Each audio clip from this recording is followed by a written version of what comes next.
Hello friends, welcome to defence matrix. तो एक report निकल कर सामने आ रही है द प्रिंट की साइट से, जो कि काफ़ी ज़्यादा इंटरेस्टिंग है। तो इस रिपोर्ट में ये मेंशन किया गया है कि अजरबैजान द्वारा इंडियन वेपन्स को परचेज करने के लिए इंटरेस्ट शोकेस किया गया है, जिसको उनके द्वारा एक थर्ड कंट्री से कन्वे कराया गया है इंडिया को। ये थर्ड कंट्री इंडिया की एक फ्रेंडली कंट्री है और इस रिक्वेस्ट को इंडिया द्वारा सीधे सीधे इग्नोर कर दिया गया है। तो यहाँ पर ये थर्ड कंट्री कौन सी है इसको मेंशन नहीं किया गया है, पर यह ज़रूर मेंशन किया गया है कि ये वेरी फ्रेंडली कंट्री है। बाकी ये भी मेंशन किया गया है कि इंडिया ने क्लियरली ये चीज़ बोली है कि इंडिया अपने बायलैटरल रिलेशंस को खुद ही डिसाइड करेगी, अपनी प्रायोरिटीज़ को भी खुद ही डिसाइड करेगी, और इंडिया नहीं चाहती है कि कोई भी कंट्री यहाँ पर मिडलमैन का काम करे। अब ये वेरी फ्रेंडली कंट्री कौन सी है इस पर आप गेस कर सकते हैं।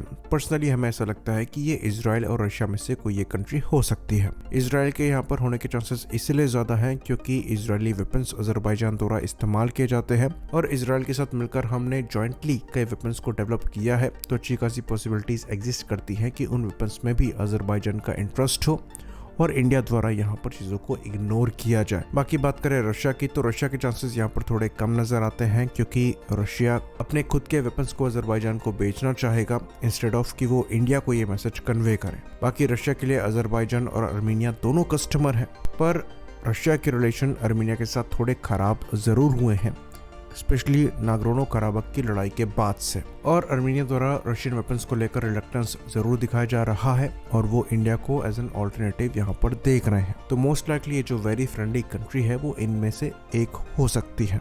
और अगेन ये चीज़ हम क्लियर करेंगे कि ये एक गेस है। तो इंडिया द्वारा यहाँ पर जो रिक्वेस्ट इग्नोर करी गई है उसके पीछे सबसे बड़ा कारण ये है कि ये खाली वेपन्स एक्सपोर्ट का मुद्दा नहीं है, ये जियोपॉलिटिक्स का मुद्दा है। अर्मीनिया के साथ इंडिया यहाँ पर इसलिए खड़ा है क्योंकि अजरबैजान ने एक साइड पहले ही चूज कर ली थी और वो इंडिया के अगेंस्ट ही थी। अनफॉर्चुनेटली ये चीज अजरबैजान ने तब करी जब इंडिया के साथ अजरबैजान के रिलेशन किसी भी तरीके से पर्सनल लेवल पे खराब नहीं थे। तो उन्होंने टर्की और पाकिस्तान की बोट को सेल करना ज्यादा जरूरी समझा और इंडिया के अगेंस्ट जाना जरूरी समझा।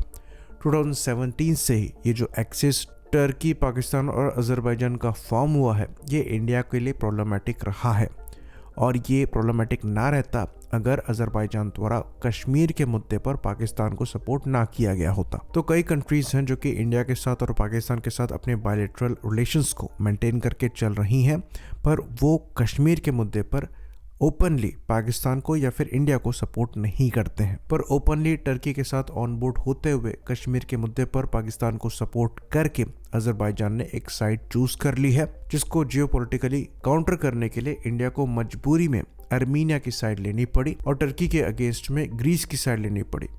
इंडिया के रिलेशन ग्रीस और अर्मीनिया से बहुत अच्छे नहीं थे, पर ये टर्की और अजरबैजान ने खुद सिचुएशन क्रिएट करके किया है। तो ये जो इंडिया द्वारा वेपन्स को अर्मीनिया को एक्सपोर्ट किया जा रहा है ये एक्चुअली जियोपॉलिटिकल मैसेजिंग है, और ये खाली अजरबैजान के लिए नहीं है बल्कि टर्की के लिए भी ये चीज़ हो रही है। ग्रीस और इंडिया के रिलेशन, खासकर ये जो टर्की, अजरबैजान और पाकिस्तान का एक्सिस फॉर्म हुआ है इसके बाद से ज़्यादा बेहतर हुए हैं और अब ये मिलिट्री लेवल तक पहुँचे हैं। तो वहाँ पर भी आपको एक्सटेंडेड कोऑपरेशन दिखेगा। बाकी अर्मीनिया की बात करें तो वो मेक इन इंडिया के सबसे बड़े सपोर्टर रहे हैं और उन्होंने इंडिया से ऐसे वेपन्स पहले ही प्रिक्योर कर लिए हैं जो कि हमारी आर्म्ड फोर्सेस अभी तक प्रिक्योर नहीं कर पाई हैं, और उसके पीछे जो सबसे बड़ा कारण है ये इंडिया की जियोपॉलिटिकल बैकिंग है। तो अजरबैजान को वेपन्स एक्सपोर्ट करके वो चीज़ हम कॉम्प्रोमाइज़ करेंगे तो वो भी हमारे लिए लॉन्ग टर्म में सेंस नहीं बनाती है।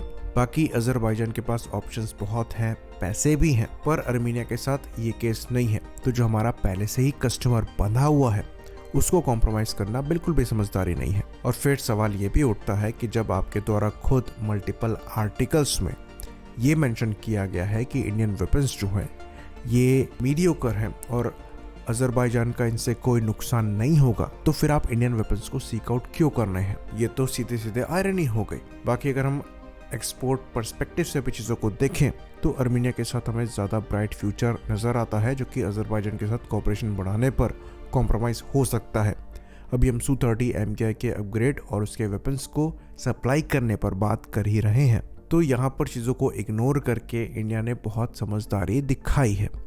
आई होप इन्फॉर्मेशन यहाँ पर क्लियर रही हो। इसी बात पर इस वीडियो को हम ख़त्म करेंगे। लाइक करिए, सब्सक्राइब करिए। जय हिंद।